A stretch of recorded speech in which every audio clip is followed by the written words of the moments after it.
Hi, hello, welcome to Sudhira's Dairy.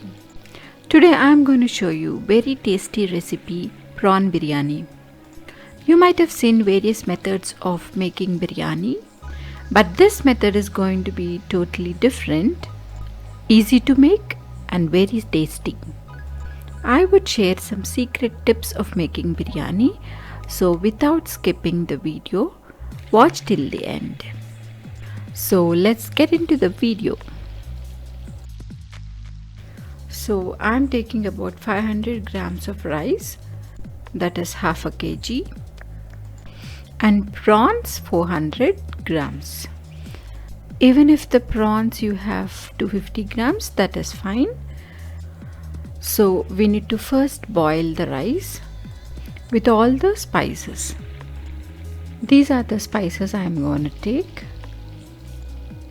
2 bay leaves, about 8 to 9 cloves, 3 cardamom, 1 star anise, cinnamon, cumin, 1 teaspoon, 1 teaspoon fennel, 1 teaspoon shazira. So to this hot water we added up all the spices and we'll put 1 tablespoon of salt, rock salt, and then let it boil. So when it is boiling, then it is time to put our rice into it, which we have washed it nicely and kept it aside for about an hour. We've kept it to soak for an hour. So that rice we are adding in the boiled spices water. So I will tell you the amount of water I have taken to boil the rice. As I already said, I have taken half a kg rice. That means it has come to about 4 glasses of rice for me. So in order to cook 4 glasses of rice, the usual measurement is you need to put 8 glasses of water into it. But since I am making biryani, so we will have to take only 6 glasses of water.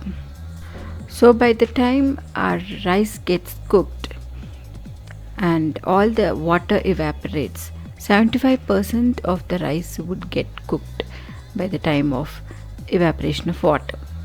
So at this point you keep this boiled rice aside, and the rest of the 25% would get cooked along with the biryani, along with the prawn masala and all that. So let's take another pan and get ready, get our prawn biryani ready.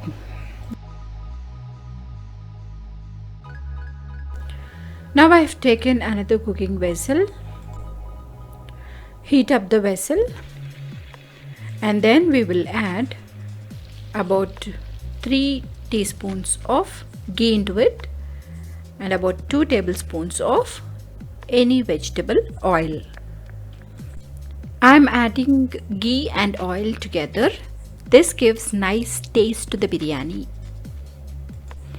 So let this mixture get heated up, and now it's time to add cumin. About a teaspoon of cumin goes into it. Now goes 1 big onion, which is nicely diced, into this. And let's fry this all together. And then the next step is to add some curry leaves.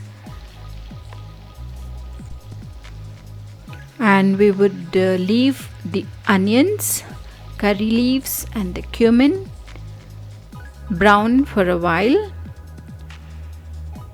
So as it is turning its color, we would speed up the process by adding some rock salt.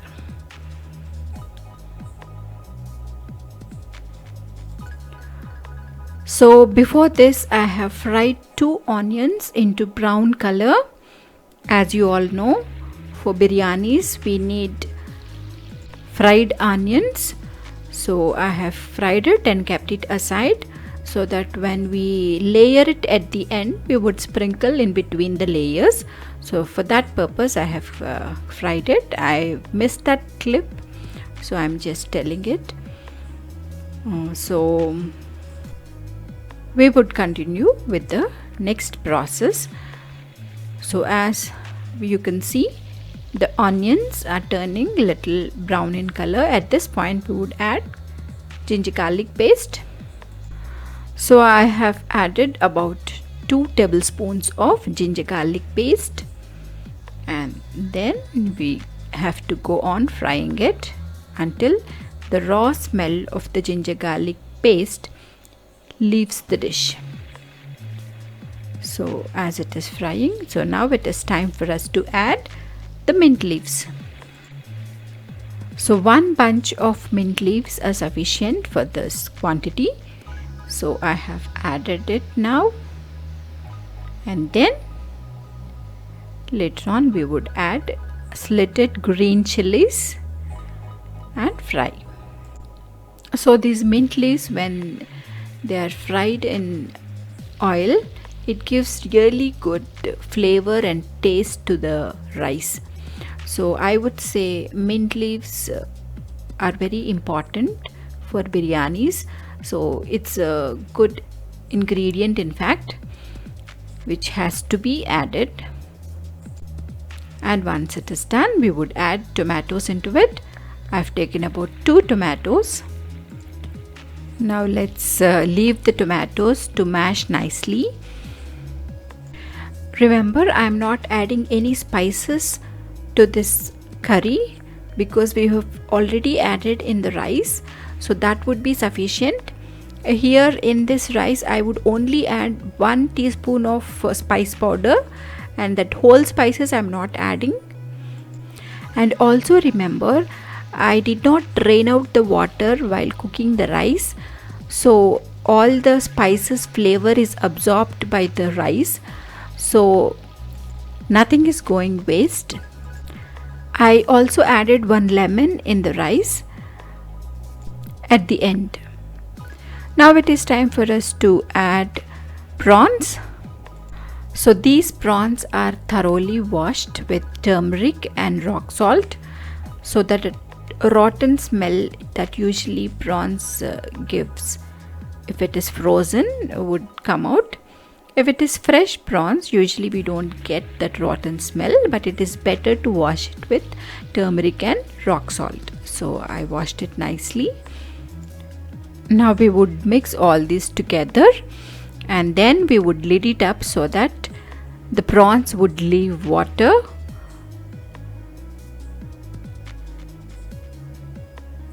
So you can see the water that is coming out of the prawn curry.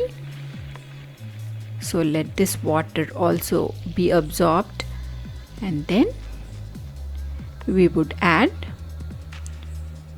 2 tablespoons of chili powder into it. So after adding the chili powder, now it is time for us to add 1 teaspoon of spice powder, and then let us give it a mix.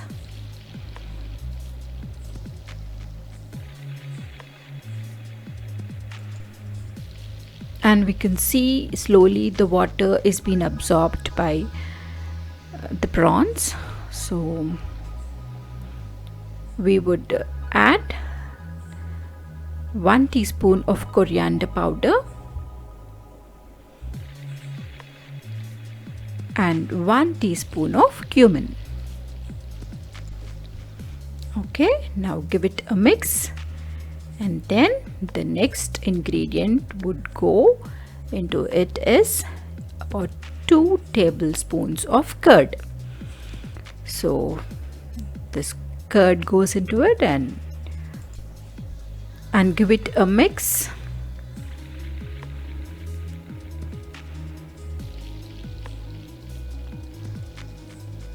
And then you can see there is no water remaining in the curry, and we can also see the oil oozing out of the curry, indicating that it is done. So now it is time for us to switch off the stove and then take this into another, transfer this curry into another bowl and use the very pan again for layering up the biryani. So like this, let us empty the entire curry into another bowl and then get our vessel ready for layering up the biryani.